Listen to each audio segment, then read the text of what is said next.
нэг зарчимтай л байна шүү нөхдөө. Тэгээ саяхан бас олон улсын тамхины хяналтын конвенцийн хурал болсон.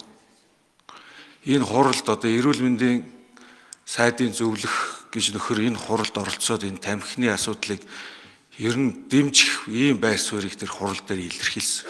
Энэ ямар учиртай байр суурь вэ гэдгийг 2 хоногийн өмнө байнгын орооны хурал дээр энэ эрүүл мэндийн яамны төлөөллүүдээс асууж тодруулсан. Энэ бол эрүүл мэндийн сайдын байр суурь биш, засгийн газрын байр суурь биш гэдэг ийм зүйлийг хэлсэн. Тэгэхээр энэ хэний байр суурь болчихвоо? Энэ Женев хотод болсон энэ олон улсын хуралд оролцохоор бодвол сайд нь өөрийнхөө төлөөллийг тушаа шийдвэр гаргаад, зардал мөнгө гаргаад ингэж явуулж байгаа байх л та. Тэгээ очиод хэний байр суурийг илэрхийлж вэ гэдгийг энийг надад нэг тодруулах хэрэгтэй. За тэгээ ер нь нэг зарчимтай л байна шүү нөхдөө.